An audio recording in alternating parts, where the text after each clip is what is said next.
Yes, Mr. Salim, you were talking about your journey, that the people should get the benefit of educational institution. Yes. So we are going into our second episode today. So let's start with the education. So at that time, when you came here, what was your qualification, and have you done any qualification here? Of course. When I came here, it's a strange story. I went for job. English Steel Corporation, my first job. I went there. Okay, you start work at night. I went there at night. The manager there, he gave me the brush, and he says, sweep, sweep, sweep. He thought I didn't know anything. I know no English. Okay. Yes. I said, all right. Well, after, an hour or so, he came back to me. And, he was quite aggressive in his manner. And I said to him, I'm a human being. So it was a shock for him. It was a shock for him. He was expecting you don't know a word of English. But from other people who are working there, some Pakistanis, they say he's a bad manager. He doesn't respect us. He does not respect us. I said, okay. I said, I can't work here. In the morning, there was, on Brightside Land, personal office. I went there in the personal office. Who gave me this job? I went there. I still remember the name of the chap, Mr. David Walker. I went there, and he says, oh, what can I do for you? I said, if you can give me a paper and pen. I got the paper and pen. I wrote my resignation. I said, I don't want to work for this man. When he looked at that, my resignation, just 2 lines, to the point. He says, you are an educated man? I said, well, not highly educated, but I have some education. He says, I mean, in this world, there are some bad people and there are some very nice people. And he said to me, sit down. There was another girl in the office. He asked her, make us a cup of tea for myself and Mr. Salim as well. He says to me, I will send you on a vocational course. That is 6 months course. We'll pay you. I went on that course. During that course, he phoned me one day to my employer, where I was learning these skills. They said they wanted to see you. I went back, and he says to me, I think you must join the evening classes. I said, what shall I do? He says, industrial management. Harlem University used to be a Sheffield Polytechnic. I joined that. During the day, I was in vocational training, and in the evening, I was in Sheffield Polytechnic. That was 2 years course. I completed that, and after that, that was supervisory course. And after that, IWM, Institution of Works Manager. I started that. After finishing my vocational training, he gave me the job. So what was your role at that time? So after getting such a nice education, experience, so it must be a management good role. It was, but I was working on the skills, manufacturing, and that was a very sensitive place where I was working, Admiralty. Yeah, I was working in the Admiralty quietly. And I worked there for a long time. And Mr. Walker, one day, he phoned the shop and asked about me to send it in the personal office. I went there, and he says, a person has died. He's from Pakistan. I remember the name, Mr. Fidaus, and I said, if he has died, are you going to compensate his family? He says, that's why I ask you. I want to know his background, where he comes from, his wife and all that. I said, his wife is not here, but his son is here. He says, okay. They compensated him. I said, safety, because there was an accident. He says, there are safety booklets. I says, they can't even read Urdu. How come they will read English? He says, can you help us? I said, give me this and I will translate it for you. I translated that manual or the safety booklet. Safety booklet. Yes. And they were very grateful. He says, how much shall I pay you? I say, you already paid me. You have already paid me. My training and all that. I say, I'm quite content person and I appreciate what you did for me. But this, I'm not doing for you. I'm doing for my own community. So we mentioned their community work. We will quickly go through the Sheffield's history. So when you came in, the family's been brought by all the Asian people who came as a first or second generation. So then people realize that we need some centers. Please tell us about the struggle about the centers we have at the moment, which is now Pakistan Muslim Center, Well, and your viewpoints at that time and now. I was at the trade union.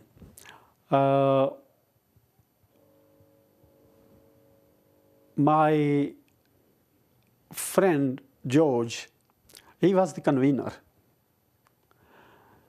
Later on, his son became MP for us. And I have always been Labour member, paid, and I've been member for all my life. But I quitted when Tony Blair, Iraq War was... Iraq War. I have a lot of correspondence with Prime Minister's office. Disassociating myself, I resigned from the party. One day, I was asked to come to St. Mary's Church. There was a meeting of Pakistanis. Election was there. We went there. Dick Caban, David Blunkett, Clive Bett, yes, and the rest of the people and our communities. Perhaps you know Akhtar Kiani and Lord Qurban. yes. Yeah, they were there. They had organized the meeting. And St. Mary's Church was full of people. Full of people. About hundreds. I was in the audience sitting. Well, they said, we are here and his election is there and, please vote us. After they finished their speeches, I raised my hand.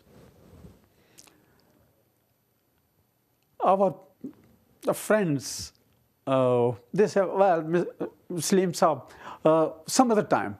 I said, no, this is the time. This is the time. I want to ask them the question. I'm not going to bite them. But Dick Caban knew me. He says, come on, Salim. I said, what have you brought for us? So as a community, you asked a question. Yeah. What you have brought for us? Yeah. I said, we always vote for you. All these people, Labour, they vote for you. What have you brought for us? So we can proudly say, Dick has brought us this, and we are going to vote for him. Mr. Qurban and Akhtar said, oh, Salim Saab.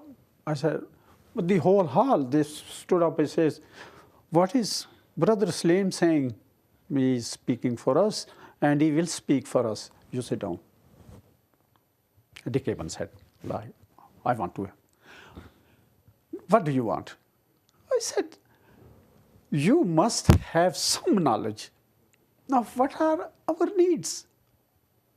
I said, we don't, here we have booked this St. Mary's Church. If we had our own place, we can invite you there. we can invite you there. I said, we want our center. We want a center. He says, okay, come to me and we'll discuss it. David Blunkett, he was the leader of the council. And we had meetings, but there was dispute, Asian center, Pakistani center. Some people were talking about Asian center. I said, look, I'm talking about Pakistan center, not Asian. If it is Asian, we won't be able to run it. So you asked for particularly Pakistan for center. the people who are from the British Pakistani origin people who can run this center. Who can run this center. And have the activities yes. there. Anyhow, the move was made. At the end of the day, what my feeling was that we need, in fact, I forwarded a... So how you got this idea, Mr. Salim? Because there was a lot of people who are busy to earning the money and all sorts of things. But how you got this idea that your community need a center? But, because the community here, whenever there was, say, some wedding... social events? We didn't have any place. I had mine where I was living. But for the general Pakistani community, there was no place. It was hopeless. Which year this idea was started and eventually it was launched? I think it is about 28 years back now. Long time now. 28 years back. Anyhow, we came to this. At that time, Clive Betts was leader of the council. Myself, and there was an Iraqi Dr. Khatib. We put a project for center. And in that center, we laid down every small detail, prayer hall, library, public hall, big public hall, but purpose-built. And central, where public can come easily. From Firth Park, from Darnall, from Uttercliffe, from Crooks, from Nether Edge. It should be a place, a central place, easy access by transport. People didn't have cars those days. And we had very beautiful transport system in Sheffield. Our differences became, Clive Betts is a very slippery slope. And he invited some of the people, and this center where we are, it was a little school, PMC. It was an old school. It was old school, primary school. And he offered the people that, okay, this is your center. When I knew, I said, look, we don't come from the jungle. Don't come from the jungle. You are putting us in jungle. Nobody wants this. You are going to demolish this, and we don't want this. We have waited for over 30 years. Over 30 years waited for this. We can wait another 3 years, but it should be purpose-built and central. Across there is a place Canning used to be, a Canning garage, very large place. From the city hall, from the city council, I used to get information. And there were some other places, central. And I said, we want a purpose-built one. But what happened? These people, our own community, they said, right, this is it. Okay, we are having it. I didn't agree to that. So that is a pause. So that was your thoughts. But it was a democratic decision, and the democratic decision, I said, okay. But having said that, I usually talk to Muhammad Ali, the chair. I said, we need some improvement here. People have no access here, not easy access, I would say. So what are your suggestions? If, let's say, you want it easy accessible, because you use this terminology, and it is good terminology, easy accessible. So what are your suggestions? So My suggestion, on those times, there was open spaces there. The factories were demolished, and those places, just across here, there was a canning garage. In this, where this new Tesco is, that was a railway's central garage, big. But for constructing a purpose-built center, you need a huge funding. So funding is also an issue. Of course, it is. But we are the taxpayers. We are the ratepayers. And huge community, about 26,000. And our contribution was huge as well. And still it is there. Still it is, yeah. And they could have done it.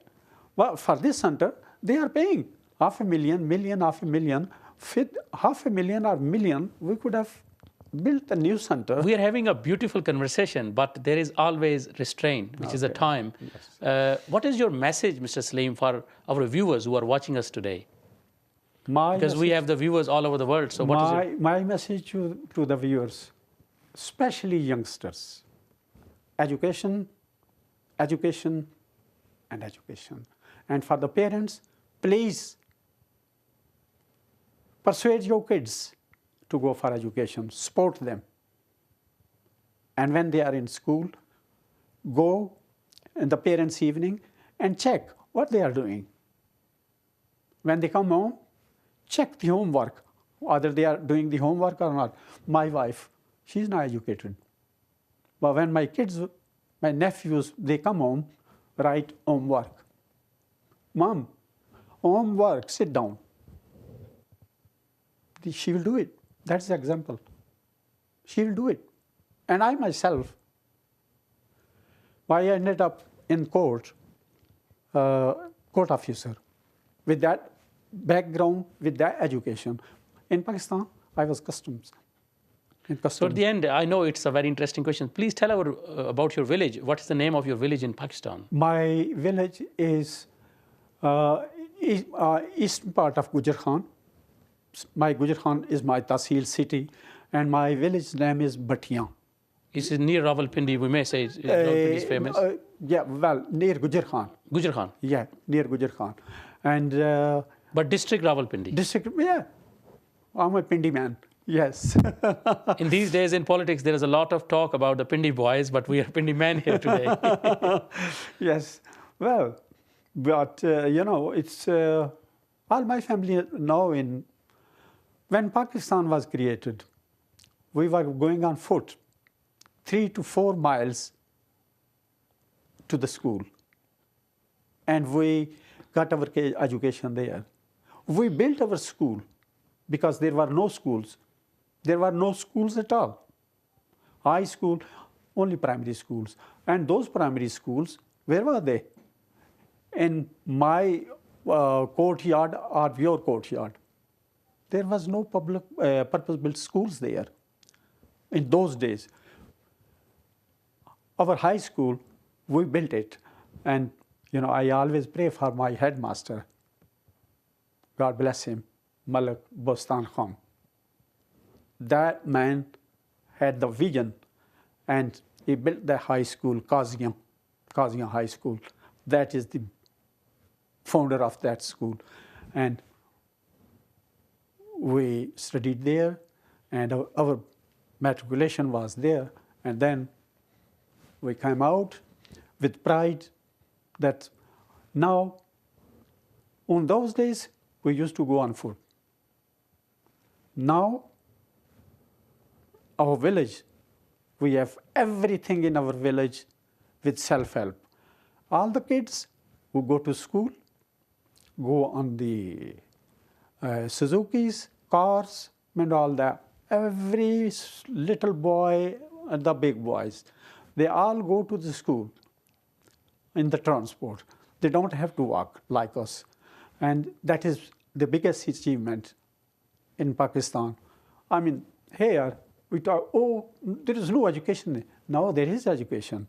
The only thing is that our minds, how we think, our media, they do not project properly what Pakistan has achieved in 70 years. 70 years is not a long time.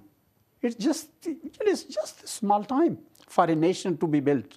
And in 50 years, we became nuclear power. I wish we can continue this, but next time definitely we will continue. Mr. Salim, Inshallah. thank you very much for You're welcome. giving me your You're precious welcome. time. You're welcome. Viewers, I hope you have enjoyed our guest conversation. Keep watching Sheffield Live TV. This is Guest with Nazir.